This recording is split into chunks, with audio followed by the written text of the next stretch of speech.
Let me ask you a question. Have you ever stopped to notice how strange the world has become? Seriously, just look around for a second. We live in a time where everything is content. Your breakfast, your vacation, your workout routine, your face at every single angle, filtered and perfected. We have normalized the idea that if you didn't post it, you didn't live it. It's almost as if our lives only get a stamp of reality after someone double taps a screen. Social media has become this massive stage where billions of people perform every single day, seeking validation through hearts, likes, and comments. But then, amidst all this noise, there are those people. I'm talking about the digital ghosts.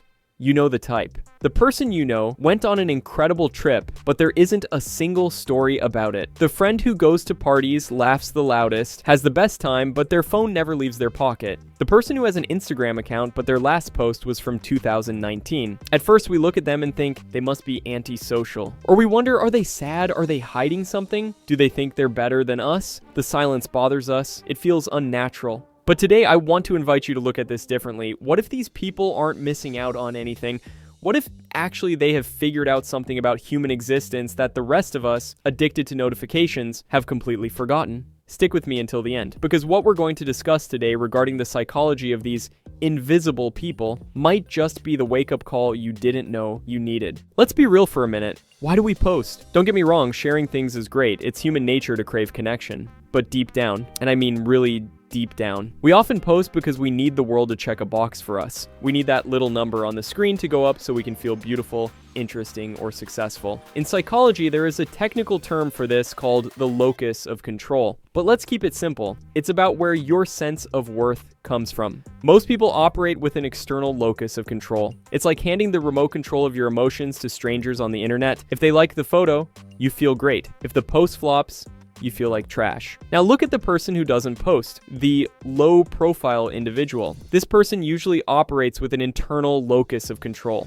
Their validation comes from within. They don't need 500 people to confirm that the sunset was beautiful in order to feel the breeze on their face. They felt the breeze. And for them, that was enough. This is a form of freedom that is becoming incredibly rare. Think about it. How secure do you have to be in yourself to experience a peak life moment, have the perfect photo on your camera roll, and just keep it to yourself? That's not insecurity. That is self-sufficiency. It's looking at the world and saying, I don't need to prove anything to anyone. And between us, that is powerful.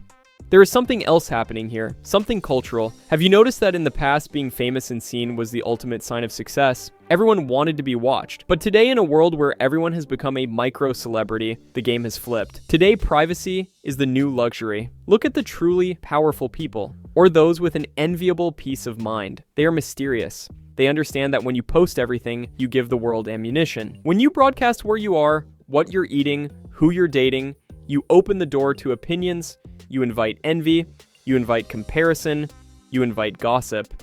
The people who stay quiet are engaging in strategic self-preservation. It's that old saying, what nobody knows, nobody ruins, but it goes deeper than that. It's about energy conservation. Imagine the sheer amount of mental energy we waste choosing the right filter, thinking of a clever caption, checking every 5 minutes to see who viewed the story. It is exhausting. It drains you. The person who chooses not to play that game, they have all that energy in reserve. They are using that social battery to read a book, to have a deep conversation with a partner, or simply to sleep peacefully. They have turned privacy into a lifestyle, and honestly, it sounds refreshing. Now I want to get into something a bit darker, something scientifically unsettling. There is a psychological phenomenon that happens to our brains when we post too many photos of ourselves. It's called self-objectification. Essentially, you start to view yourself not as a human being, but as an object. You stop living life in first person, looking through your own eyes, and you start living in third person. You're at a romantic dinner, but your mind isn't tasting the wine or smelling the perfume. Your mind is thinking, how would this table look on camera? Is my angle good here? You become the paparazzi of your own life.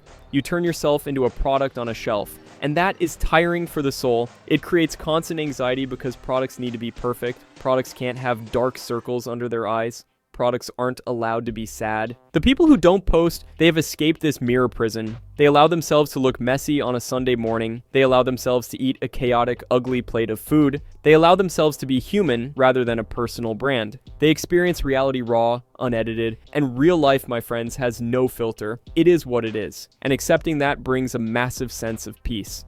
However, we need to be fair here.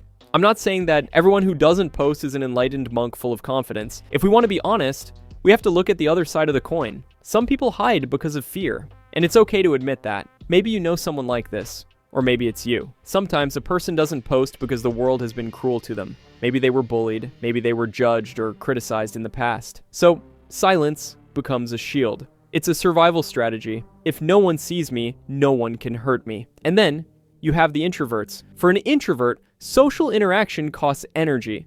It's like a battery that drains very quickly. And let's be honest, the internet is a loud place. It's millions of people screaming, demanding attention. So for these people, staying offline isn't arrogance. It's self-care. It's the way they breathe amidst the chaos. Their home is their inner world, and social media feels like a crowded party where the music is too loud. They just prefer to stay in the quiet of the backyard.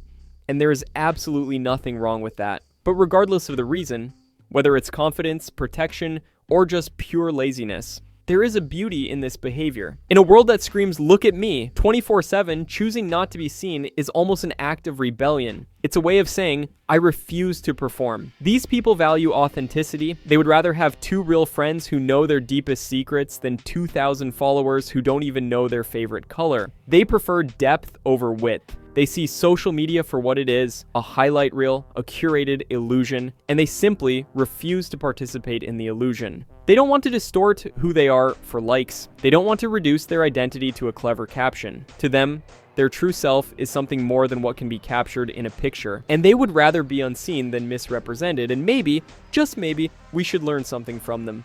I'm not saying you need to delete your Instagram tomorrow, that's not the point. But what if you started to question it? Do I really need to post this right now? Can I just keep this moment for myself like a sweet secret? Am I living for me? Or am I living for an audience? So, the next time you see a low-profile account with no photo, no stories, don't judge them.